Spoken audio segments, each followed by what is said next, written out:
99% of people are not willing to do what it takes to make their dreams come true. The Marines have a saying, everybody wants to go to heaven, but nobody wants to die. The center of bringing any dream into fruition is self-discipline. You know, something as simple as food and eating. It's not about your body as much as it is about your mind. It's getting command of your mind to be able to choose actions that are in your own best interest. Every day we are choosing that's not in our own best interest. So if the world is attacking you and the world wants to fight you and the world's trying to hold you down, so you're going to kick yourself in the balls? So you're going to stop yourself from getting what you dream. And I think the word discipline has kind of gotten a bad name. We think about it in terms of punishment. I'm not talking about discipline in that way. I'm talking about discipline in the sense that you forego immediate pleasure for the exchange of long-term self-respect. I believe that self-discipline is the definition of self-love. That when you say that you love yourself, that means that you have behavior towards yourself that is loving. Self-discipline is the center of all material success. You cannot win the war against the world if you can't win the war against your own mind.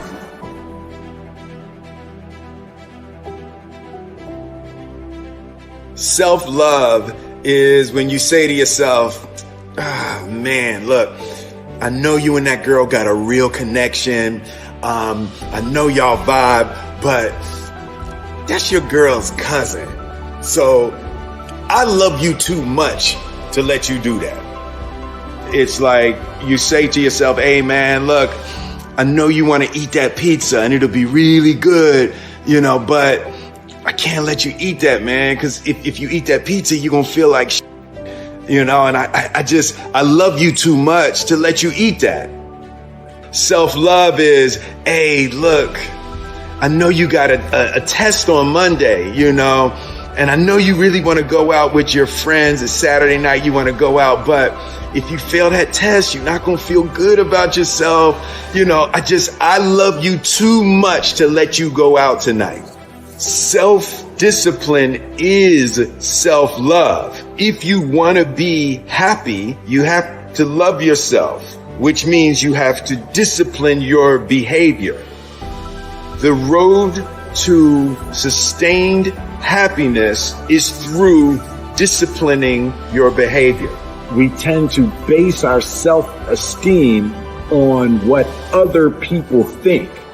And that's not really self-esteem. Self-esteem is supposed to be how we feel about ourselves. And I was just saying how dangerous it is to allow other people to determine how you're going to feel about you.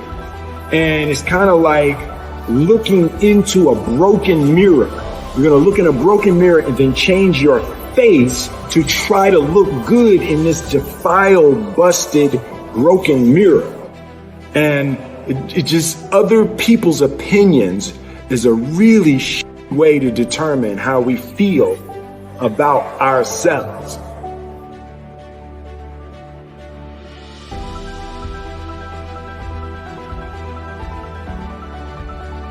It don't matter whose fault it is that something is broken if it's your responsibility to fix it. For example, it's not somebody's fault if their father was an abusive alcoholic, but it's for damn sure their responsibility to figure out how they're going to deal with those traumas and try to make a life out of it.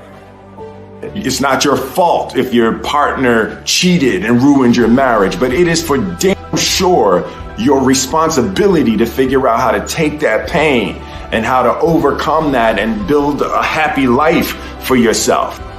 Fault and responsibility do not go together. It sucks, but they don't. When something is somebody's fault, We want them to suffer. We want them punished. We want them to pay. And we want it to be their responsibility to fix it. But that's not how it works, especially when it's your heart. Your heart, your life, your happiness is your responsibility and your responsibility alone. As long as we're pointing the finger and stuck in whose fault something is, we're jammed and trapped into victim mode. When you're in victim mode, you're stuck in suffering. The road to power is in taking responsibility. Your heart, your life, your happiness is your responsibility and your responsibility alone. You can make a person smile, you can make a person feel good, you can make a person laugh, but whether or not a person is happy is deeply and totally and utterly out of your control. The prerequisite for spending time with any person is that they nourish and inspire you. They feed your flame. Look at your last 5 text messages. Are those people feeding your flames or dousing your fire?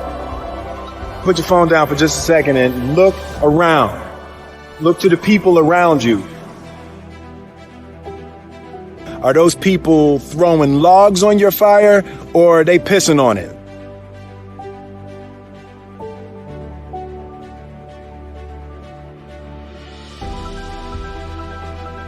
I want my life, I want my work, my family, I want it to mean something. And it's like, if you are not making someone else's life better, then you're wasting your time.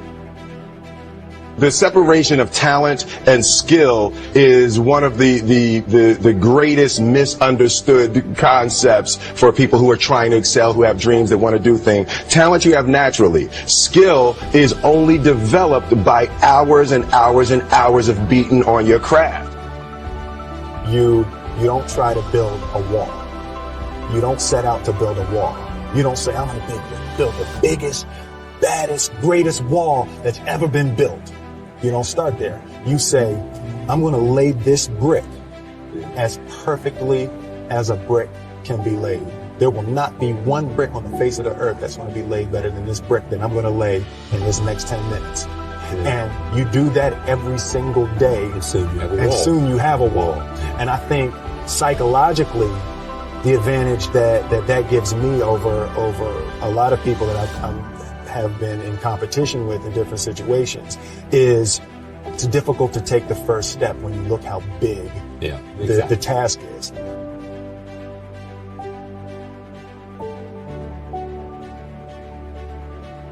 The definition of who I am is very clear to me, and it also redefines who I want to be, in that I know for a fact that I'm stronger than I thought I was. You know, you can't help but ask yourself the question, what would I do if I was in Muhammad Ali's shoes? I'm motivated by fear. I hate being scared to do something. And I think what developed in my early days was the attitude that I started attacking things that I was scared of. Why were you scared in your bed the night before? What do you need that fear for? Just don't go. Why are you scared in your bed 16 hours before you jump? Why are you scared in the car? Why could you not enjoy breakfast? Fear of what? You're nowhere even near the airplane. Everything up to the stepping out, there's actually no reason to be scared. It only just ruins your day. You don't have to jump. And then in that moment, all of a sudden, where you should be terrified is the most blissful experience of your life. And God placed the best things in life on the other side of terror.